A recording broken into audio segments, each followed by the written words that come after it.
What's up? Welcome to the Existential Stoic Podcast.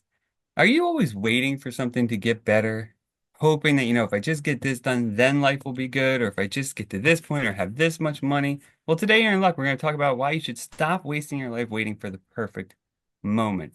But before we get into that, if you guys have questions or if you have self-help topics you'd like us to address, please, feel free to drop us episode ideas. You can leave a comment on the in the YouTube videos, or you can find our email in the show notes.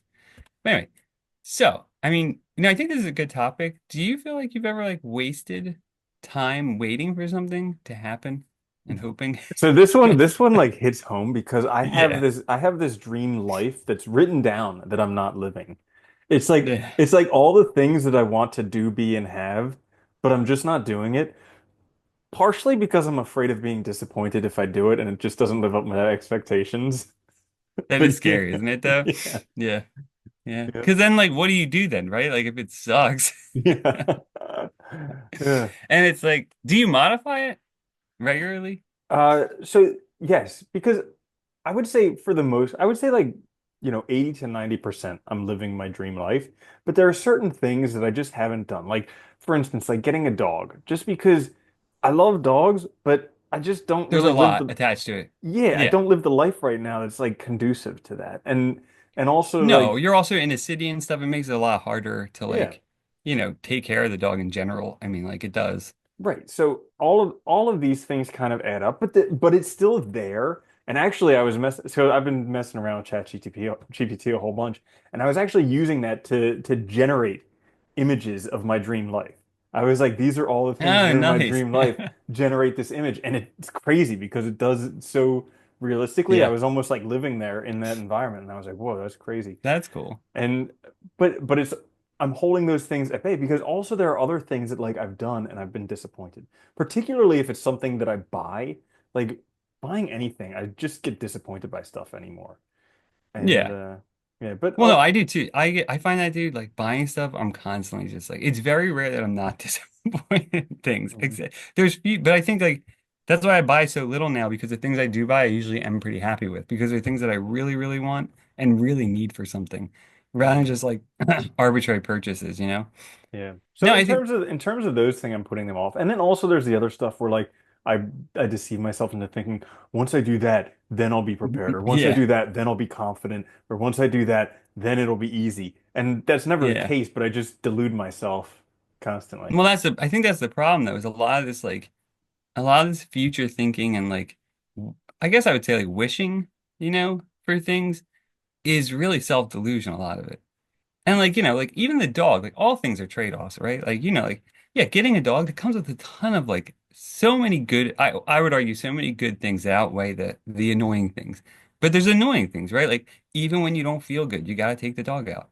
Right. You gotta And if feed you it. want to travel, you got to find somebody to watch the Figure it dog or out. take the dog somewhere. Yeah. And even if everything works out after 8 to 15 years, the dog's going to die and you're going to be heartbroken. So like all of Yes. those Yeah. things, like I consider that stuff and I'm Well, just like, I'm not sure if I could handle that. it's funny, like Anna and I talk about that all the time because we have a dog and we take it with us when we travel because it just tends to be easier, honestly, than trying to find somebody and all that and like less expensive.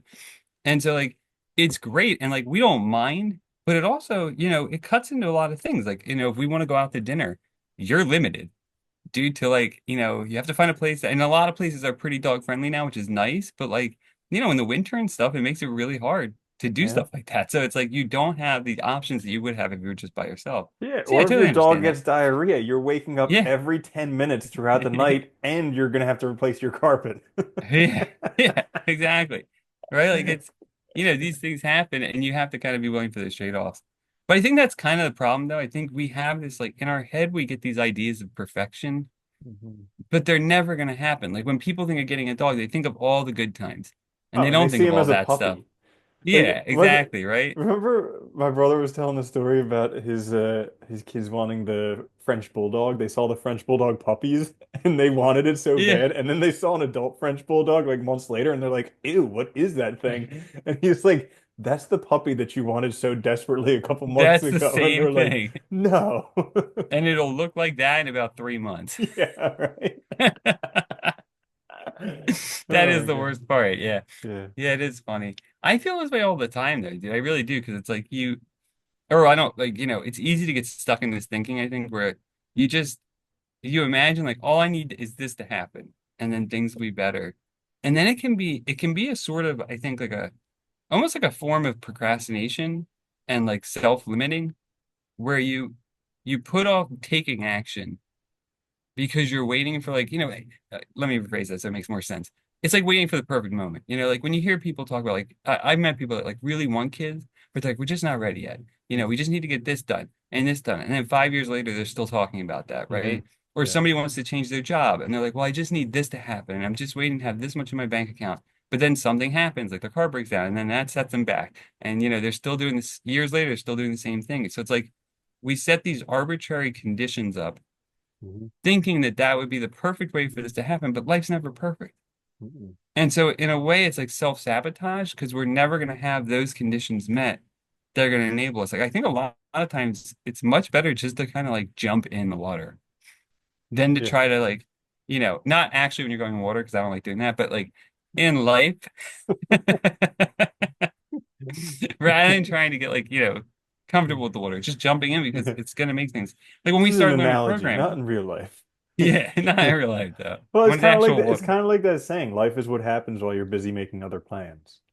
Yeah, I mean it Uh-huh. is, right? It's like, yeah, I think a lot of times, like, do you think ever think back on your life, like a lot of times, like, and like the choices you made and wondered, like, did I actually make that choice, or was it just like what was convenient at the time, or what happened to me, Mhm. like, Yeah. as opposed to a choice? And Yeah, like a lot of times, because if you look, I get stuck in this all the time where like I look back and I have more information at my fingertips now because I see how yeah, things turned out. And so like it seems like why would I make that choice?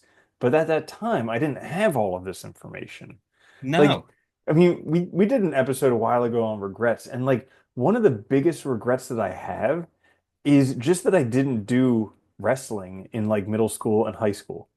Because yeah, like I like to get into fights and I would get in trouble all the time because of that. And I like to do martial arts and jujitsu. And I'm like, I completely missed an opportunity just because you had to wear spandex. And yeah, it was and like, probably get ringworm yeah, occasionally. exactly. But like it's one of the biggest regrets because that was like a free like 7 or 8 years of just like this awesome education what could have been. And so anyways, but yeah, it's Well, no, but that I hindsight's totally understand. 2020. It is. It's a bitch, right? Because you look back and it's like all these things you could so clearly see because you know what you want now. But when you're a kid, you don't know. And there's all those other factors involved of like, you're worried about your clique, you're worried about your social standing, all this BS, all that other stuff that gets in the way of your decision making when you're young, especially when you're young, I would argue, right? I think it gets easier when you're older. But yeah, it's hard. It is. And I do think we self-sabotage it in the moment. We set up conditions to kind of make it harder for ourselves to do these things. Because I was Yeah. thinking, like when we started learning programming, I think that was like one of the best ways. Like it was not a good time in the sense that like Well, I everything was remember because perfect. we were discussing it, and you're like, "Now is not a good time," and I was like, "Yeah, it's not a good time for me either, but it's starting now, so might as Yeah, well so just we do just it." yeah, Yeah. and I think that was like probably the best thing we could have done because otherwise we would have pushed it off.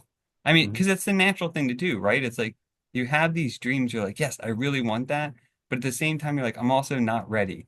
Because Mhm. like starting something new is going to take well, especially learning like a new skill like that, it's going to take a ton of work, which it did, right? It's also going to take up a lot of time. It's going to mess up your schedule completely. And even though it makes life better, it makes everything else harder for a while. Because like finances, right? You have to pay for things or like this and that. And it's like you have to be willing to take those chances. And it might not turn out to anything. That's the other scary thing, I think, that a reason why we do this is that, you know, we have these dreams, but we also don't know what's going to happen. Whether we're afraid of success or afraid of Mhm. failure or whatever, it could also just not work out sometimes. And then, it's like you feel like a failure, you spent this time, and it's like, but at least you tried. Isn't that crazy? We pretend we can predict the future. We're like fortune tellers. We know that like once this happens, then the next thing will happen, and it very rarely happens like that. It never happens like that. Yeah, never Like happens like that. never. Yeah. There's Another very rare thing cases where that's the case. Another thing that I was thinking about with this, like, why are you waiting? Uh, is just we're oftentimes putting off actually being happy and enjoying our lives until Yeah. we have something or achieve something or get something. And like I think about this particularly with possessions because there are certain things that I buy that like before I have them, I'm convinced that like once I get this, that'll solve everything. And like I'll be Yeah. happy forever and ever. And then I Yeah. get it and 2 days go by and I completely forgot about it and it's gathering dust on the shelf or whatever. But like it's I oftentimes go back through where I live and I just look around at these things and I'm like, man, this was something that like my happiness depended upon it, and now I don't even think about it, and yet I'm moping around unhappy. So what's going on? Yeah. Right. It didn't work. Yeah, it didn't work out. You know, it's funny. Did you ever feel bad? Did you ever get something you really wanted to, and like using it involves some time commitment, and then you feel bad for not doing it as often as you thought you were going to do it when you originally got it? Does that make sense? Oh yeah, definitely. Yeah, Yeah. because everything like it's I've been struggling with this a lot recently, is just being overcommitted and not only being overcommitted, but also wanting to be very successful or perfect in all of the things that I'm doing. And that has Yeah, which caused is me like, insane stress recently. Like here's another thing that I was using ChatGPT for was as basically a therapist. I was like going it through, actually is a very good dude, therapist, though. incredible. Well, Absolutely no, incredible. they did a study actually. I remember reading about this where like it's very good at it apparently. Like, and it because it listens, Yeah. it gives good Yeah, it response. empathizes And with you and it doesn't get offended. no, you can say whatever you want to it. And the other thing that's nice, it's private. Yeah. You're not talking to a person. So you Yep. can say whatever the hell you want. And you don't have to feel like, because I think a lot of times when And you people can go to the delete it therapist, afterwards. yeah, Yeah. people rationalize and stuff. You don't even have to do that with this. You can just say what's on your mind, right? Which is kind Yep. of interesting. Sorry, Dude, didn't mean to it's cut you off. but no, you're completely right because it's been incredible. Like I just gave it a prompt like you're a therapist with like very high empathy. I'm going through a problem. Help me with this. And the crazy thing I did, so like after I was talking for a while and uh and kind of working it out, I asked it. I was like, if you were in my shoes, what would you say to yourself? And I was Huh. blown away with how helpful that was. It was Well, just that's like, cool. wow, that is like spot on.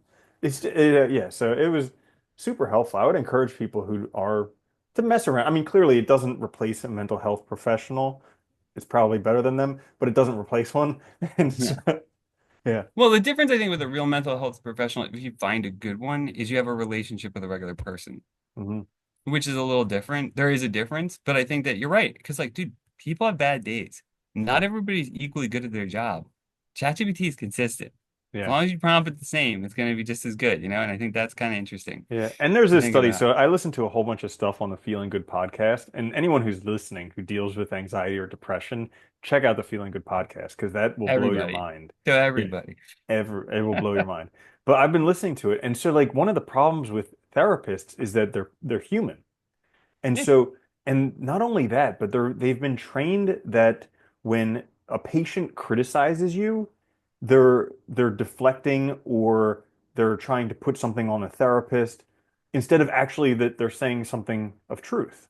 That Yeah, like the the therapist therapist might be needs to failing in find a some certain truth in it. Yeah, respect. exactly. And the Yeah. therapist needs to find the grain of truth in it. So they went through like all of these archives of recorded therapy sessions that they had. Like I think it was like 5,000 or 50,000 therapy sessions. And every single time when the patient said something critical of the therapist got defensive and said, Yeah. like, yeah, like you're wrong, or are you projecting your father on me, or whatever, something like that. That's not surprising though, because they come from academia, which is very, very, like I think when people get into this higher level, especially PhDs and stuff, it's like, I know what I'm talking about. Yeah. And it's You're also wrong. just You're not a uncomfortable. Like when therapist. somebody Yeah. criticizes you, it's uncomfortable to find the grain of truth in it and to agree with them because, Especially in the moment too, yeah, because you're yeah, doing a job where you're supposed to be, the therapist is the authority in that situation. So you don't hmm want, we don't like that idea of questioning authority, challenging authority, it's like, which is ridiculous because you're just people. Like, hmm it's very funny how, I don't know, up in arms we get about everything. When it's yeah, like, yeah, very yeah. weird. So, more about what was the question again? Where are you waiting? Why are you, so it's stop waiting for, stop wasting your life waiting for the perfect moment. But Okay, I yeah. think, Oh, go ahead. What were you Okay, gonna so say? Seemed like you were excited. I think this is a good thing for like the deathbed scenario. Because I do this all the time. Like one of them, a lot of times when I go walking, I listen to like motivational videos. And one of them has like the beginning of it or somewhere, and it says like if you had 6 months left to live, what would you do differently? And every time I listen to that, like I start brainstorming. Like if I seriously, you know, now it's February, if in August I was gonna die, like what would I do? And it's I think that's really helpful for lighting the fire underneath you in terms of what to do because it brings it into reality. Yeah. No, it does. I think that's a really good way to look at it. That's a good, it's like there's a lot of good exercises you can do like that to help you think about like what would I really want? And I think the first part of that's really important is stop wasting your life. Like, and it's sad, but so many people, and I did the same thing, are wasting their lives, not doing things that they want to do for really stupid reasons. Like, really, and I'm not saying that like I'm not criticizing. I'm criticizing myself too here, like just to be fair. Like, Yeah. we do it because we're afraid of what other people are going to think. We do it because we're afraid of succeeding. We do it because we're afraid of Because it's changing our lives. uncomfortable. Yeah, because it's uncomfortable, because of different circumstances, because we don't think we're good enough. All this BS that has nothing to do with anything. And instead of actually like living a life that maybe won't be perfect, but would be better, and Yeah. maybe in one in which we'd be happier, we settle for like just garbage. And I think that's just terrible. Like we could be doing so much more if we just took action, but it means you have to take action. Well, And that's the hard part. I like what you said there because while you were saying that, it reminded me of like the biggest motivator for me was my life becoming so miserable that like literally the choice of continuing that life was so painful. I was like, I need to just try something differently because I can't go on doing it. So almost Tell me like about it, right? hitting Like, rock yeah, bottom. Like that was yeah. kind of the thing that was like, okay, it's time to start making a difference. Well, it's crazy. I remember when I used to read, when I used to teach bioethics, we used to, we'd have a lot of anecdotal evidence from people who like had a terminal illness and then had like, they would call like miraculous recovery. Like doctors couldn't explain why they got better. But Hmm. in all those cases, when they interviewed the patient, their lives would be totally different afterwards. Hmm. Because it's just like, I realized like I could go at any moment. Most of us block that out of our heads all the time. We just ignore it. We don't think about the reality that we could literally die today. And so like, and all those people were like, what was I doing with my life? Like, a lot of them like maybe got out of relationships they didn't like, or quit their jobs and did something totally different, traveled, whatever they wanted to do, but their lives changed dramatically and they were way happier. Hmm. And it's funny, you see similar things from people who like hit rock bottom with like addiction and stuff and then recover because like all of a sudden they start doing things that they wanted to do differently or starting to deal with problems that they were facing and stuff and getting healthy. And I think it's funny that we don't take this initiative earlier. We Yeah. wait till it's like so bad that it's smacking us literally in the face or almost killing us, right? Hmm. To realize that like, oh my God, I could do things differently and live a different life. Yeah. Yeah. That's crazy. But Yeah. yeah, I believe the miraculous recovery, like all the psychosomatic medicine stuff, that's all along the same lines. Because it's all just like if we keep lying to ourselves, our body just Yeah. has to find another way to tell us what's going on. And medicine's also fairly new. Hmm. You Yeah. know, we don't understand everything yet, and there's things that just happen, like, and they can't always explain it. It's also why Yeah. you get a lot of these weird, like, pseudoscience remedies for stuff because the person doesn't know how they got better. They just got Hmm. better. And so, Yeah. like I Yeah. ate a lot of oranges, you Yep. know. Absolutely. All right. So other than that, I think that's about why are you waiting? I Don't think wait. Yeah. it's kind of like okay, so like there I think it comes down to we talk about like values and figuring out what's important to you. And I think that's an important thing because you can't do everything. And if you're in a really bad spot, doing anything will make a difference. But like Yeah. if you're at a point where you've got a job, you've got a family, you've got kids, you've got the mortgage, you've got the cars, you've got the pets. I mean, there's just you don't have any time. So like figuring out what's most important and just letting everything else kind of take care of itself. But Yeah, which then is sometimes hard to do, if not impossible, because you have responsibilities, right? So carving that time out for yourself too to make those decisions. mhm, Also, giving yourself time to think about things, actually sit down and think about them and mhm, what you really want, rather than because I think that's our other problem is we get stuck in like the motions yeah. and it becomes like automatic. Well, it's so where we don't easy. It's think. so easy not to think because we're constantly being indoctrinated with all the stuff we're scrolling through. And so it's so Yeah. easy not to And think we're and just so to be busy all like the time now. brainwashed. Yeah. Yeah. And people, work comes home with people are busy all the time. So you have to like literally carve that time out, right? I know. One of the dudes I work with at the co-working space, he works like 10-hour days. And I'm like, what are you doing this weekend? He's like, I have a whole bunch of projects I need to finish up. I was like, don't you tell the people that like you have a life that like you work at Yeah. work and but I don't know. It's hard to, I think that's the other problem, right? Is like we take on too much. We all feel like we have to be like the main person in everything. And Yeah. we have all these false beliefs that things are going to be perfect. The There's the going to be a weight of the time where we world can make this rests on change. my shoulders, Yeah. kind of like the Colosseum here. He can Yeah. Yeah. I remember I had a call buddy, me he Atlas. after law school, he got a job and he was like, well, it's hard. He's like, it's a good job, but it's hard. Like I have to work like 70 hours a week. I was like, damn, dude. I was like, what are you gonna do? Like, that's like so much time. He's like, well, but he's like, I'll make a lot. And then when I retire, I'll do all this stuff. I'm like, that is not a good plan. Yeah. That is a terrible plan. Yeah. Because one, you're gonna be used to doing that, Yeah. grinding. So you're Right. gonna feel like, a mess when you don't do anything. And then you're gonna have to figure out what you'll like because you won't know anymore. And you'll Because be in everything such will bad change. health that like you won't be able Yeah. to travel because you won't be able to fit into a plane seat. You won't be No. able to walk upstairs wherever you go. And yeah. All right. It's crazy. Well, there you have it, though. So, stop wasting your life waiting for the perfect moment. Don't do that. This is the Existential Stoic Podcast. If you guys have episode ideas, drop them in the comments in the YouTube video or email us. Our email's in the show notes. You can contact us that ways too. We'd love to do episodes that like interact with the audience. That's always fun. We'll be back later this week with another episode. Check us out on YouTube or wherever you get podcasts. Until next time, though, later, Randy. Later, Danny.